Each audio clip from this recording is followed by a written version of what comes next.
Assalamualaikum warahmatullahi wabarakatuh. Izin memperkenalkan diri, nama saya Zahra Zamaya Rahab dengan NPM 22120111515.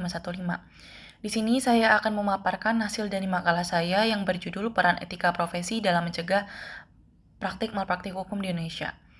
Dalam dunia penegakan hukum, profesional tidak hanya diukur dari kemampuan teknis, tetapi juga dari seberapa kuat integritas moral dan etika yang dimiliki oleh para penegaknya. Etika profesi adalah fondasi moral yang menjadi kompas bagi para profesional, khususnya mereka yang berkecimpungan dalam dunia hukum. Mari kita mulai dari pengertian dasar terlebih dahulu. Etika profesi merupakan seperangkat norma atau nilai yang mengatur perilaku seseorang dalam menjalankan profesinya. Nilai-nilai ini tidak hanya bersumber dari hukum tertulis, tetapi juga dari kesadaran moral dan budaya profesi itu sendiri. Etika inilah yang membimbing seorang hakim untuk bersikap netral, seorang jaksa untuk tidak mencari keuntungan pribadi, dan seorang advokat untuk tidak menyalahgunakan kepercayaan klien.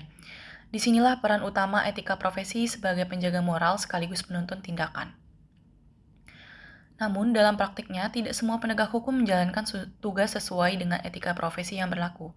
Kita menyebut pelanggaran semacam ini sebagai malpraktik hukum atau judicial malpractice. Ini adalah bentuk kegagalan dalam memberikan layanan profesional yang baik dan bertanggung jawab, dan bisa disebabkan oleh kelalaian, ketidaktahuan, atau bahkan kesengajaan yang melibatkan konflik kepentingan, penyalahgunaan wewenang, hingga suap dan gratifikasi. Untuk lebih memahami pentingnya etika profesi, kita bisa meninjau beberapa fungsi utama etika dalam dunia hukum. Pertama, etika membantu menjaga kepercayaan publik terhadap lembaga hukum. Masyarakat akan hanya percaya pada sistem peradilan jika para pelaksana hukumnya bersikap adil, jujur, dan bertanggung jawab. Yang kedua, etika menjadi alat kontrol internal bagi para profesional agar tetap berada dalam koridor tugasnya dan tanggung jawabnya. Ketiga, etika juga mendorong terciptanya pelayanan hukum yang berkualitas dan berorientasi pada keadilan, bukan semata-mata pada prosedur atau kepentingan. Sayangnya, kita masih sering melihat kasus pelanggaran kode etik. Untuk memahami itu, mengapa hal ini bisa terjadi? Mari kita lihat beberapa faktor penyebab utama terjadinya malpraktik hukum. Pertama, adanya pengaruh sifat kekeluargaan. Dalam budaya Indonesia, hubungan kekeluargaan sangatlah kuat, sehingga tak jarang seorang penegak hukum memberikan perlakuan istimewa kepada kerabat atau kenalan, meskipun hal ini bertentangan dengan prinsip keadilan. Sebagai contoh, notaris yang tidak menarik biaya dari keluarga saat membuat akta, tetapi tetap membebankan biaya kepada klien lain. Padahal menurut kode etik, semua klien harus diperlakukan secara sama. Yang kedua adalah pengaruh jabatan. Dalam struktur birokrasi seringkali terjadi tekanan dari atasan kepada bawahan. Bahkan dalam proses peradilan, seorang hakim bisa saja menerima pesan dari atasan atau pihak berpengaruh agar memutus perkara dengan hasil tertentu. Ini jelas menyalahi prinsip independensi kekuasaan kehakiman dan bertentangan dengan etika profesi hakim. Ketiga, faktor konsumerisme dan gaya hidup. Banyak profesional hukum yang terdorong memenuhi gaya hidup tinggi yang melebihi kemampuan finansial mereka.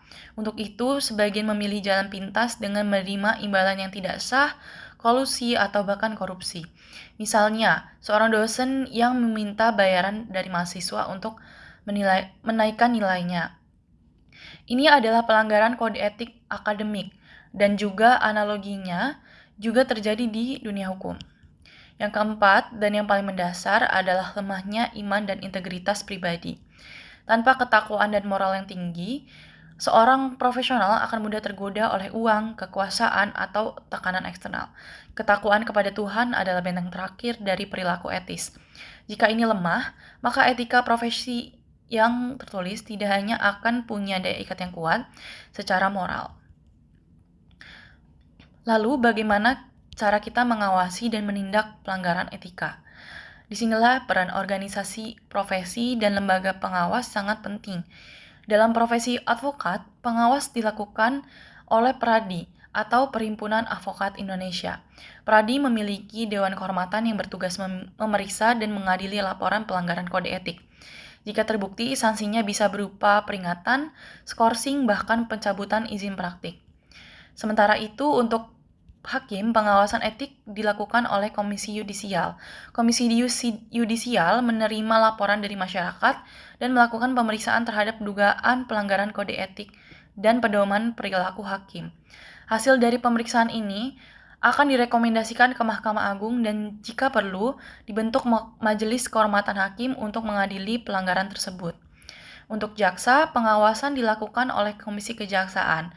Komisi ini menilai kinerja serta perilaku jaksa baik di dalam maupun di luar dinas meskipun komisi ini hanya bisa memberi rekomendasi kepada jaksa agung. Perannya tetap penting dalam menjaga akuntabilitas dan transparansi kejaksaan. Namun mekanisme ini tidak akan efektif jika tidak didukung oleh komitmen dan integritas dari profesional itu sendiri. Maka dari itu, penegakan kode etik harus berjalan paralel dengan pembinaan moral dan keteladanan dari pemimpin lembaga hukum. Pendidikan etika pun harus ditetapkan sejak dini, baik di bangku kuliah maupun dalam pelatihan profesi. Kesimpulannya, etika profesi adalah pilar penting dalam menjaga marwah profesi hukum. Ia bukan hanya sekedar pelengkap aturan, tetapi merupakan inti dari profesionalisme. Etika membantu mencegah malpraktik hukum, membangun kepercayaan publik, dan memastikan keadilan ditegakkan dengan jujur dan bertanggung jawab. Para penegak hukum harus menjunjung tinggi etika profesi dan senantiasa memperkuat iman serta komitmen mereka. Dengan pengawasan dan yang ketat, pendidikan etika yang berkelanjutan, dan niat dari setiap individu untuk menjaga integritas, maka kita bisa bersama-sama membangun sistem hukum yang bersih, adil, dan dipercaya oleh seluruh rakyat Indonesia. Sekian presentasi dari saya. Wassalamualaikum warahmatullahi wabarakatuh.